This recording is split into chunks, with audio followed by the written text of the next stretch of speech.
Pessoal, a graça e a paz do Senhor Jesus a todos. Nós estamos aqui com um objetivo bastante solene e também muito necessário, que é a inauguração do nosso Instituto Antítese. Eu e o Gabriel Enes, nosso irmão em Cristo, mas o irmão Galvão, Alexandre Galvão, ambos têm canais no YouTube também. Estamos nessa visão conjuntamente. O Instituto Antítese ele foi criado com o objetivo primário e essencial de investigar os elementos fundacionais da cosmovisão pagã, seu consequente abismo de ignorância que existe no Ocidente, sobretudo em relação à cristandade acerca da cosmovisão pagã, e finalmente realizar uma antítese, um contraponto à cosmovisão pagã com a cosmovisão cristã reformada. Então, esse é o objetivo mais eminente e importante do Instituto Antítese, o que pode soar para a maioria dos senhores atualmente algo sobremodo inusitado e no mínimo estranho, certo? Dado que esse assunto ele é um assunto que percorre o subterrâneo de todos os séculos da história ocidental e não é de forma alguma um assunto marginal por isso, mas pela sua própria natureza preserva uma certa secretude própria, ok? Essa secretude ela não nasce simplesmente de uma vontade conjunta de alguns indivíduos. Eu vou explicar isso posteriormente, certo? Então, queremos aqui trazer duas dimensões que irão definir o paganismo. O tema do nosso primeiro vídeo é o que é paganismo. O que é paganismo irá estruturar, orientar e, por consequência, iluminar toda a nossa investigação e toda o nosso conjunto de temática tratadas aqui nesse canal do Instituto Antítese. Não temos aqui o objetivo de trazer pesquisas, aulas, exposições de vasto fôlego. A proposta é simplesmente elucidar elementos essenciais da cosmovisão pagã para simplesmente deixá-los à luz da sociedade cristã, a natureza real, no meu entender, a matriz do anticristianismo, que é o paganismo, para a sociedade cristã precaver-se principalmente na esfera intelectual da teologia, da apologética, da história, da política, da educação, da antropologia, da arte, da cultura e etc. em relação aos ardis e ao armamento intelectual da cosmovisão pagã, certo? Então iremos aqui trazer nessa primeira dimensão para vocês, meus irmãos, é o seguinte: uma definição própria teológica do paganismo. Ou seja, eu não irei comentar aqui, nessa primeira aproximação, a resposta cristã definidora do paganismo, mas a própria definição que o paganismo tem de si mesmo, certo? Então a definição é teológica, dado que o paganismo ele é sim uma cosmovisão cuja teologia é a sua origem, por assim dizer, ok? É a sua origem. Então eu fiz algumas anotações aqui para me nortear melhor, e é o seguinte: numa abordagem meramente semântica, nós podemos falar o seguinte: paganismo vem do termo latim da época do Império Romano, século II, século I, século II depois de Cristo. Pago significa do campo ou campestre, certo? Então essa é uma definição que estabelece apenas um entendimento, digamos assim, sociológico do paganismo, certo? Mas por um outro lado, define também um comportamento social cujas raízes são religiosas. Eles encontravam a fé fora da cidade. Os elementos litúrgicos e suas crenças estavam fora da cultura da cidade. Então a ideia com o termo pagos era exatamente essa. Por um outro lado, e agora fazendo uma escalada muito mais distante e relevante exatamente para o nosso objetivo, nós afirmamos o seguinte, que a cosmovisão pagã ela é detentora de uma revelação, ou seja, a sabedoria revelada dos deuses. E é exatamente isso que é a cosmovisão pagã. A cosmovisão pagã não se restringe de modo algum meramente ao que se sedimentou, se estabeleceu com o conceito de classicismo.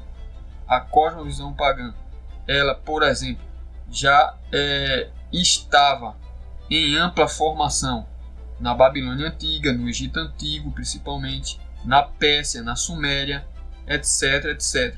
Contudo, na Grécia, a influência foi realmente de maneira, como podemos dizer, não é, ineradicável e todo abrangente no Ocidente. Então, por isso que sempre que falamos em paganismo, nós olhamos de maneira exagerada para o Ocidente. E o Ocidente não é a única expressão, por assim dizer, da cosmovisão pagã, que é, no meu entender, a matriz do anticristianismo. Eu estou mais do que convicto, certo? Baseado em obras, baseado em pesquisa, baseado em fatos, em dados intelectuais, culturais, filosóficos, de que falar de anticristianismo fora da cosmovisão pagã é, no mínimo, uma ingenuidade, porque o próprio Platão, ele admitia essa questão da sabedoria revelada dos deuses. O grande problema é que o platonismo, por assim dizer, ele é encarado pela academia, pelas universidades e pela cultura atual, não só atual contemporânea, mas desde a modernidade, pelo menos, né, com a cultura moderna, meramente como um racionalismo, um tipo de racionalismo ultrapassado, supersticioso, etc.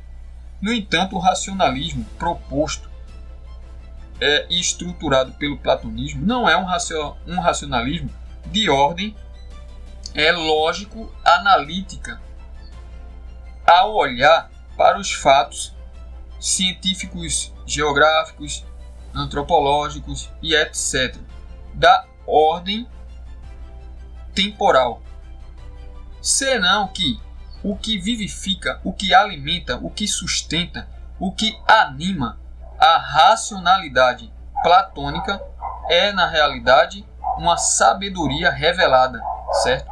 E a natureza dessa sabedoria revelada, para irmos aqui para o topo, né, dessa definição, enquanto dentro da própria resposta que o paganismo dá acerca de si próprio, é o seguinte: a natureza dessa sabedoria revelada é supradiscursiva e, portanto, supra-intelectual, certo?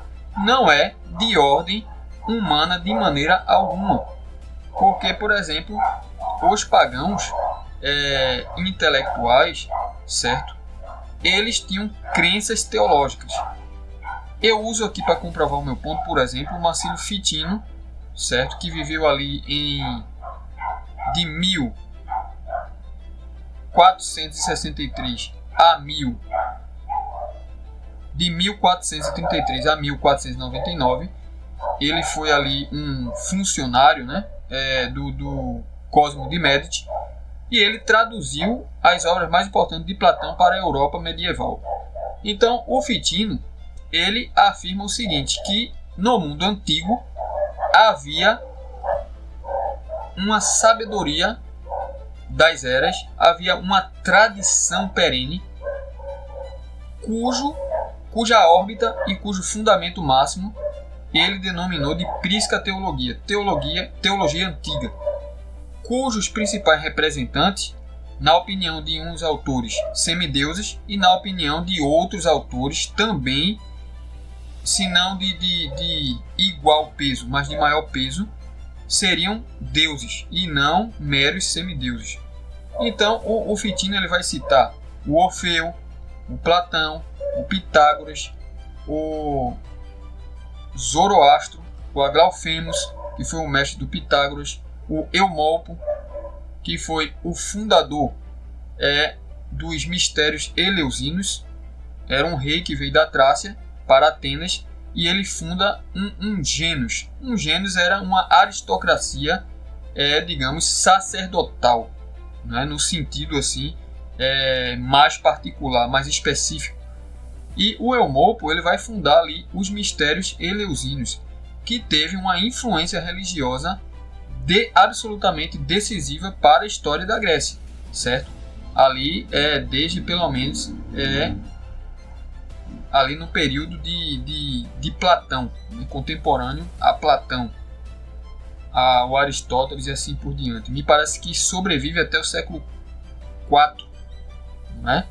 Quando o imperador Teodósio II manda destruir todos os templos pagãos, certo? Um decreto ali, não é? Em favor da religião cristã. Então, esses seriam os representantes maiores e máximos dessa prisca teologia.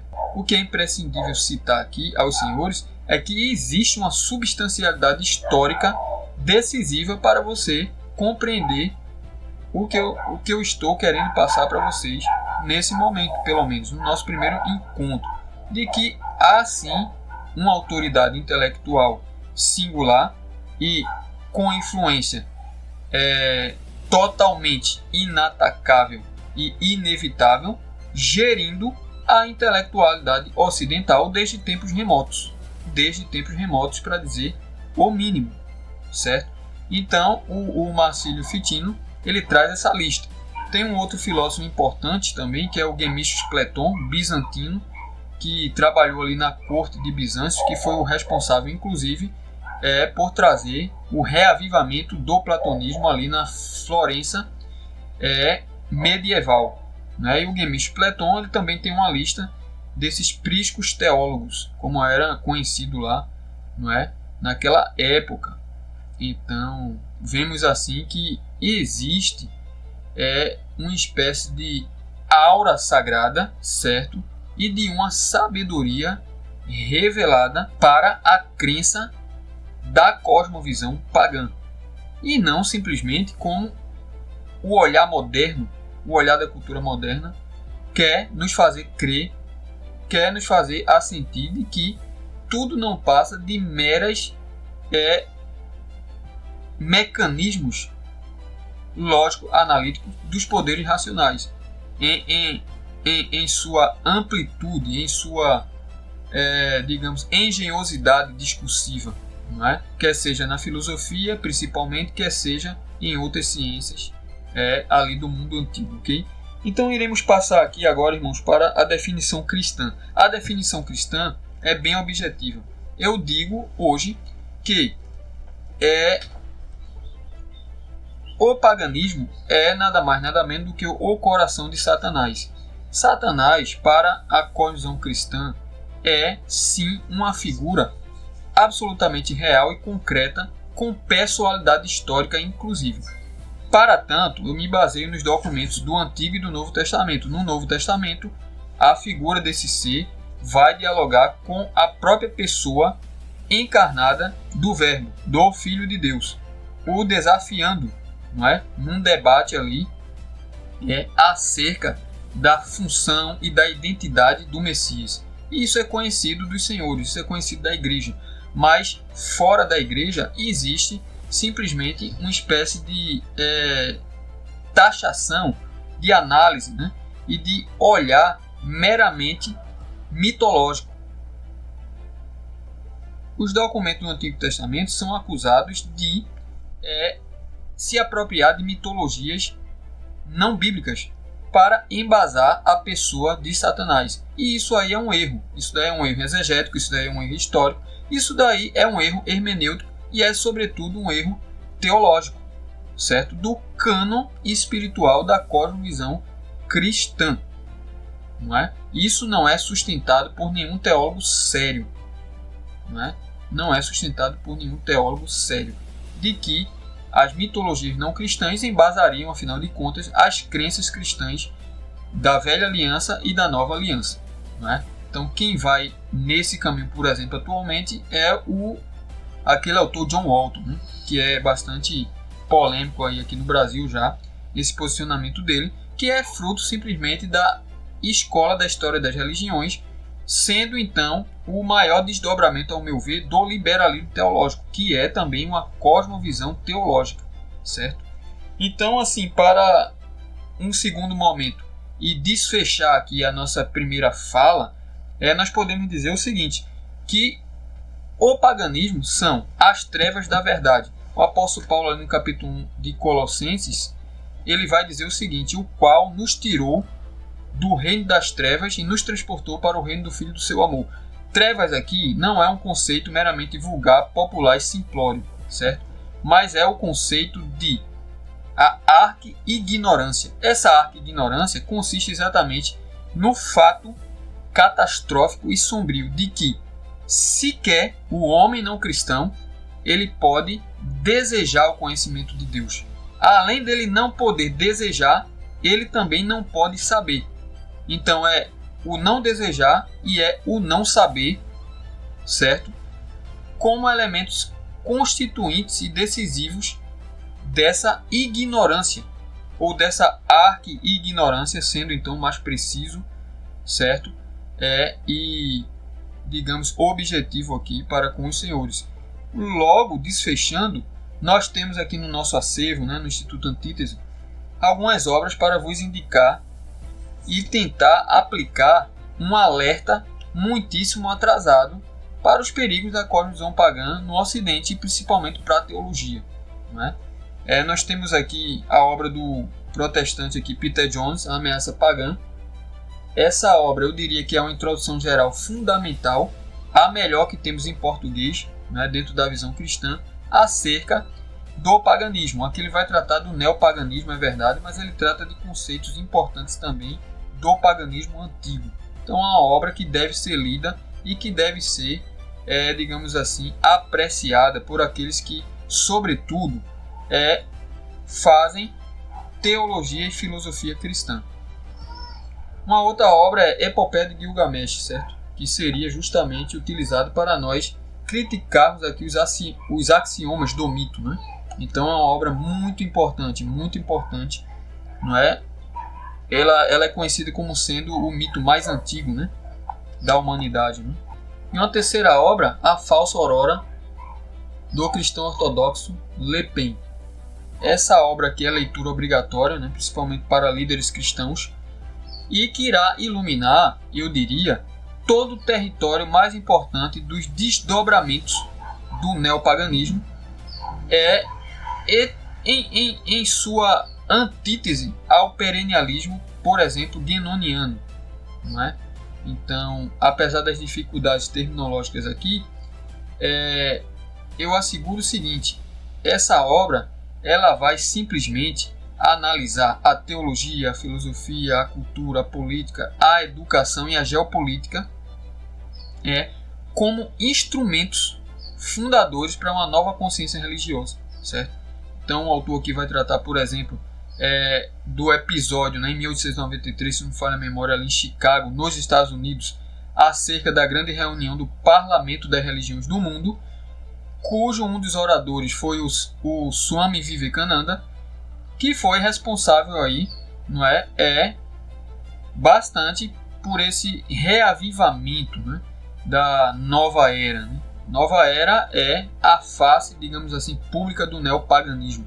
Então, é uma obra fundamental sob todos os aspectos. Eu li a obra, você vai achar aqui pelo menos mais de 3.000 notas de rodapé acerca de figuras importantes, fatos importantes, relevantes, que não circulam mais na nossa mídia.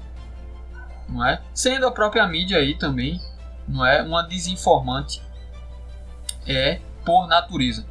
Então eu agradeço aos senhores a vossa atenção aqui nesse primeiro vídeo. Teremos aí um rol temático bastante incomum, mas que estamos aqui para esclarecer precisamente as coisas, certo? Mas eu considero aqui que o primeiro movimento, não é, de nosso manifesto antitético biblicamente embasado à cosmovisão pagã no Brasil é iniciado a partir de agora. Então, a partir de agora, nós estamos simplesmente afirmando que o paganismo é a cosmovisão diabólica por natureza, por essência. Não há qualquer coisa boa no paganismo. O classicismo não é esse reservatório de minas intelectuais e de uma estética divina e de uma moral absolutamente conciliada ou acordada com o cristianismo que papistas e que intelectuais aqui no Brasil tanto defendem e tanto veneram e amam. Não. O classicismo é simplesmente a expressão pagã sedimentada no Ocidente, que deve ser combatida com todo o vigor e com toda a autoridade da palavra do Senhor Jesus Cristo, e que nós não precisamos da cosmovisão clássica para estabelecermos fundamentos para uma intelectualidade cristã robusta, autoritativa e permanente no cristianismo protestante. Então, que todos sejam abençoados aqui, né, no nosso canal. Eu peço que os irmãos possam se inscrever no canal e compartilhar para nos ajudar, já que estamos iniciando esse trabalho árduo, difícil, né? E eu lhes garanto assim que é provavelmente pioneiro, certo? Provavelmente pioneiro, né? Porque a cosmovisão pagã, ela é realmente aí o maior inimigo do cristianismo, porque foi afirmado nesse vídeo que ela é a expressão máxima do anticristianismo, e esse que é o nosso ponto.